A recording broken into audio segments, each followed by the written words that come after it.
It's like shikes, man. What year is this around? This one is now 2002, I think. Okay. Yeah, so bado ni katoi yani mazee yani. And then you know the way young kids are like, oh, I was supposed to make it, and then now you have to re-strategize. And then now I'm like, shikes, okay, now what do we do? At that time, Eric had done an album at Andrew's studio, so that was the only person that was nini. So we went, so yeye ndo alikuwa na do, so akatupeleka studio. Then we were doing a song called Iko Matata. Guy, I don't know, now naanza kukumbuka hizo songs like ilikuwa inaitwa Iko Matata, because now we are hip hop people, you know, we are talking about whatever that's happening, you know, things. And then now at that time Gabriel had already told me, you know, try sing, you know, like sing, if you keep singing. And then I was kind of like singing. Then I went, I did the chorus for the Iko Matata song and did a very pathetic verse. And then the song was ready. Now we started performing. Yeah, tulikuwa tuna perform Mamba mazee, you know, like Mamba Village, boss. Like we were artists and a half. Hey, boss.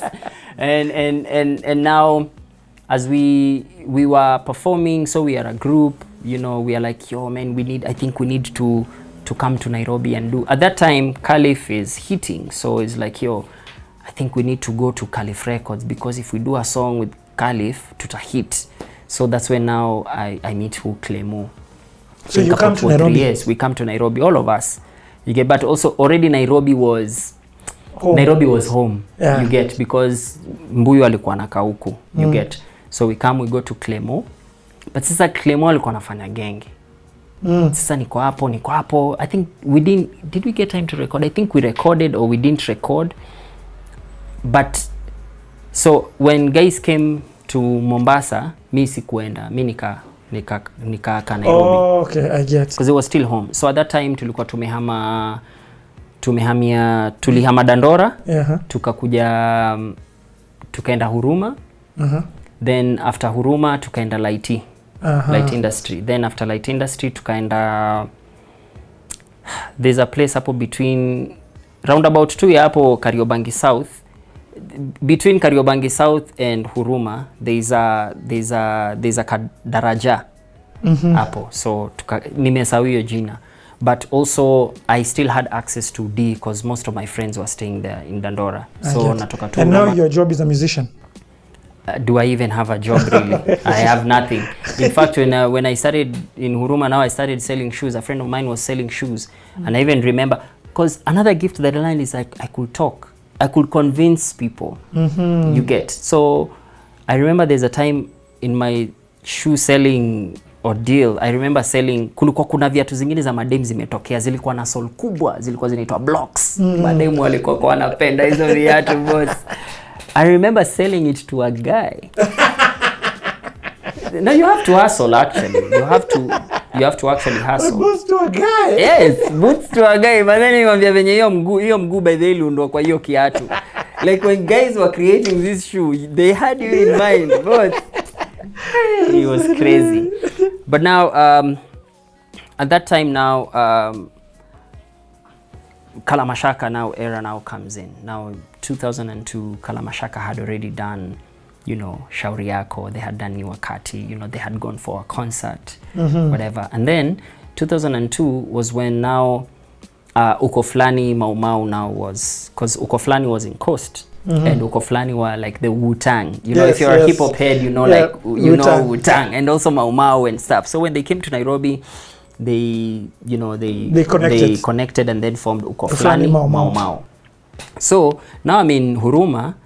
I went to visit a friend of mine in Dandora because I still had family there, you know, my sister, my stepmom, but at that time I don't even know it's my stepmom. So you know, the women that actually became part of my growth when I was in Dandora, you know. So I used to go and say hi to them and stuff. So this friend of mine tells me, by the way, watu wenu wako huku Nairobi. Ambia kina nani? Sijui watu wa Coast wa kurap wanaitwa sijui Uko Flani sijui nini wako Nairobi. I'm like, wako Nairobi, and then we were boys. Oh, you were boys? There, in Coast. Yeah, in Coast, yes. I'm like, wapi? Phase 2. Phase 2 wapi? Mimi sijui huko tu kwa sewa kina Kalamashaka tu huko kwa Mau Mau ukiuliza utanini. So nikafunga safari sasa kutoka Huruma, walked. I remember I had 10 shillings za silver. So I'm like, it's better I walk back then I will come back with a mat. So nikaishia mpaka phase 2. So nauliza kina Kalamashaka wanaka wapi ambao huko watu wajui, ama wakina kama enda tu hivi, unaona hii barabara, shika tu hivyo uende tu straight utafika. Unafika huko unapata si huko, walihama like nilitafuta, and then finally I met them. Now when I meet them, these niggas don't know me, man. Like, what the heck? Boss, I know you. Like they acted as if they don't know me. I felt so betrayed, by the way. It's like, well, this is what making it looks like. For real though, yenye hapo kwa fulani muliniangusha but bro wangu. No, but now, you know, we are boys, we are cool, you know. But I know maybe they don't remember the kid, the brown skin kid, yes, who used to come with books and, you know, used to come with a Marvin, because also, you know, my body was very thin. Then at that time there was Kama, and then brother yake alikuwa anaitwa Ka that time. So Kama brother yake mdogo alikuwa anaitwa Ka. So Ka sees me. So unakumbuka hiyo kitam kulikuwa na Zaka na Ka. Ni Kana Brayo, unakumbuka mpaka saa ngapi mtafeel yo, ni Kana Brayo. So Ka akaniona, akaniambia yo ni aje buda, uko poa? Nikamwambia niko poa. And then Ka, you know, is very, but they were very very humble people. So akaniambia, so unaitwaje? Nikamwambia mimi naitwa Saint P, na rap pia. Na rap? Nikamwambia na rap. Hebu tuangushie. Boss, you know, I had 3 books. Nikamwambia, so what type of lyrics do you want? Then it's like anything too. So because now they were Kalamashaka, and then, you know, there was this thing of, you know, Africa, you know, the struggle and stuff. So I opened to a verse there. And when I rapped, wow, they're like, man, uko na flow noma. Now this, I don't know Ka yet, but I knew uko flani. But now these niggas don't know me. Yes. So I'm like, I think Ka is. Then now we started talking about music. He even rapped his nini. Then I know he's also a brother to Kama, yes, of Kalamashaka. At that time Kalamashaka hawajatokea bado. So remember, I went to Dandora with my 10. Your 10 bob. My 10 bob. So yeah, so tuko kwa hiyo how, you know, phase 2, and then now we were, I think, watching TV or something was happening. So I'm still nimekaa tu kwa floor hivi, and then Kalamashaka come in, boss, with Timberlands. Timberlands, like I remember I used to window shop Timberlands. There was one shop in Coast that had Timberlands, and I used to pass through every single time through that shop and then go like 10, 15,000, 20,000 way for a shoe. I was like, wow, yeah. Then these niggas have Timberlands. They're walking in with Timberlands. Boss. And then, you know, they're tall. They're very, very tall. So I remember when, because unajua Timberland ukiingia, boss, tutajua mtu ameingia kwa nyumba. So as I turned, my 10 bob fell. 10 bobs are silver. Yeah, my coins fell. I've never allowed zikaingia huko chini huko kitanda. And then that's my fare. So I don't know who said, ni nani amekamna macoin hapa? I'll never forget it. Yenye hapo muliniangusha hapo. Then nikaniambia ni mimi, this was my fare. So unajua ziko huko chini, so kuingia huko ndani. Nikasema, wow, I think they were 9 shilling. I think I walked, because zingine I was even, you know, you're starstruck. Yeah. You get. And then niaibu kona mabop. And then this is Shaka, boss. Maze, they were looking really, but they were looking superstars. Those guys were superstars. Yeah. And then I can't even talk to them. Waliingia tu, and then wakatoka. Wow. And then so but you see, now they started seeing me, because I used to. You started going there often. I started going there and to see Ka. No, to see Ka, of course, and just be part of the culture and part serious? Of the people. Yes. Hey Saint, I never knew this about you. Yeah, I know. You used to be a guy of going. Yes, I used to go to that place. Paka Kama, we were friends, and then there's a time. Kama is just interesting, and I liked Kama Shaka character because he always talks about, you know, African struggle and what it will mean for Africa to start, you know, just looking out for themselves and just being African and changing the government, you know, the westernized influence itoke na nini. And then he's like, and then alikuwa tu akishikisha vitu zake tu hapo. I remember that time when I went, alikuwa tu niye na madhake peke yake. So because I was waiting for car. And then they had already known me as the kid who does English and sings really and raps really good Swahili. You get, so that's the thing I had, because I was also, remember, I've watched Black American films, so the accent iko on point kiasi. And then now I meet, so we talk with Kama. Then Kama says something that I'll never forget it. I was now 19 or something. He's like, but then Mbuyu, unaweza imagine yani hiyo time ya uhuru kungekuwa na phones, like because what happened was, before the Mau Mau, and this is known, yeah, when the white people came, they started with Coast first. Yeah, they made a camp there. Yes, but they were fought, and every place that they were not, there's a time there's a war in Coast that happened whereby the Mijikendas like burnt crops. Like it was crazy, because they knew they couldn't fight with the guns and everything. Yeah. You get, so they used to do hizo manini wanaitangaje, bandits wanaenda kama watu watano, wana create damage. These guys didn't feel welcomed. And it was interesting that the Mau Mau had to go to Coast. They went to Coast. I don't know if it's by foot. I guess it's by foot or by a donkey or something, because during that time it was crazy. You see, they went there. Like, how are you guys able to chase these people from this place?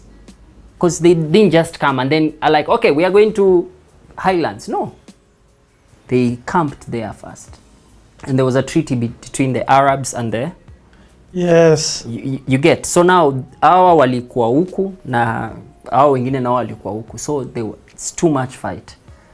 Then they now had to come up. That's where now they met the people who collaborated with them and to colonize their own people. So Mau Mau went to Coast to ask, how did you guys manage to do this? And that's where now they created a strategy. That's why you could not fight with the Mau Mau ati battle even. No. Wanajua ni wangapi wanakuja, ni watu 10. Okay, sir, 20 people, kill them and then they disappear. Where are they?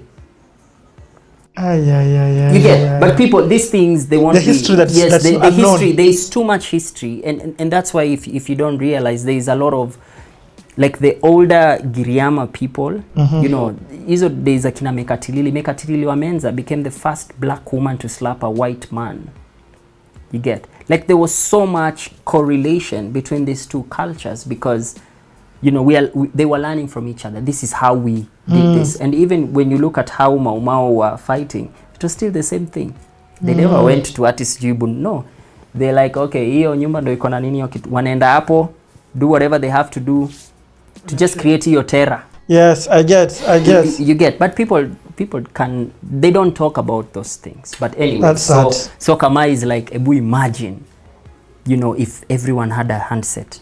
And then he was like, you know, right now it's easy to start a revolution right now, because information, I can call you to tell you ni aje tuna meet kesho place flani tuanze hiyo revolution. And for me, I'm really happy that I had that conversation, because Kama was this guy who would, mwenye anajua Kama anajua, and he will just talk to about something, you're like, what? Like, how do you even think about it? You get? Yeah. And then now a missed opportunity now came. So I'm still in Huruma. At this time, wacha niulize. Yeah. Production? Nada. Not yet. Okay. Not yet. I don't even know if I will be a producer. So this time yangu ya kwenda home, I think my dad wanted me, alikuwa anataka kuspend time na wife yake or something. So nikamwambia we Ishia. So I went to Coast. So when I went to Coast, after some time, car comes to my place. You know, hao walikuwa na zile marasta kubwa. So I still don't have dreadlocks, you know, I'm still a clean guy, nini, bado niko nimekonda, you know. And then car came with I don't know, but my dad says watu wako wa marasta walikuja. Because they came, at that time, there was All Over the World album. that they were doing. Oh, I remember even that song. Yes. All over the world. Ah, Yes. yeah. You know, So- I've not been told about that song Yes. my whole So time in the Kama Playhouse. Ka comes because he knows we have that guy of ours Ah, yeah. in English and Swahili. And if you look at it, pia wenyeji walikuwa hapo. Wenyeji, there are people who... All over the world. Yes. You know, it was a whole yeah. album. All over the world.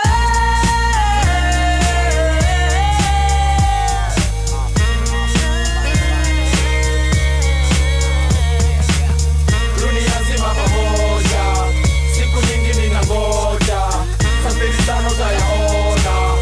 Amsterdam, New York. We moving from the soil of the mother. Too black, too strong. Somebody hold me, cause we really about to hurt this. From NYC to Dandara, I be soaring from the ego, fully legal with my eye on the saddle. Eye on the sparrow, ear to the street, Africa source. Face to face, the rago desk. Come contest for J Una best. Came to set the East Africa standards. The district of flowers on the land of actors. Panties. From the New York streets, I'm a broke and Jordan, we want this. My spirits in a bridge, please teach kids. All over the world.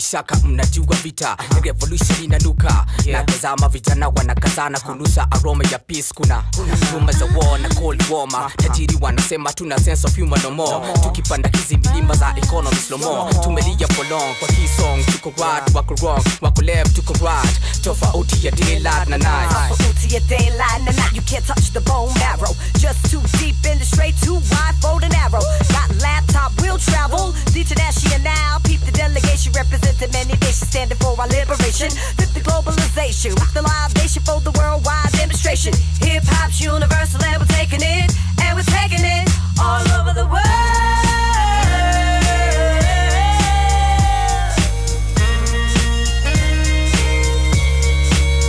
All over the world.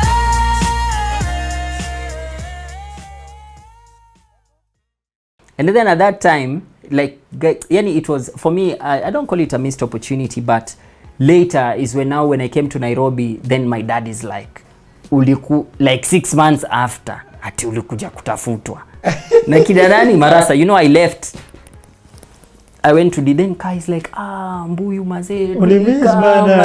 I felt so bad. Yani, St. Pierre just in me, you are that much into rap that you were part of. Literally, you okoflani mama. I was, yes. I was part of that whole crew. Like, nilikuwa nikienda hapo najulikana wote. Mimi nakuona msee wa R&B hapa. I know. I know, like, nilikuwa nikienda hapo najua, oh, this is that guy. But I really appreciate Ka, because his friendship really helped me a lot, and he used to tell me, Buda uko poa.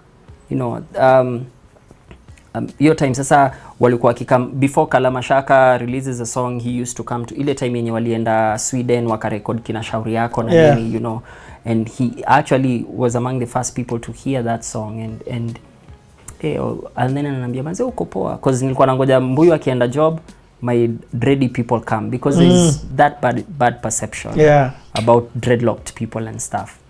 So later, I remember 2005, Redworks now works at Homeboys.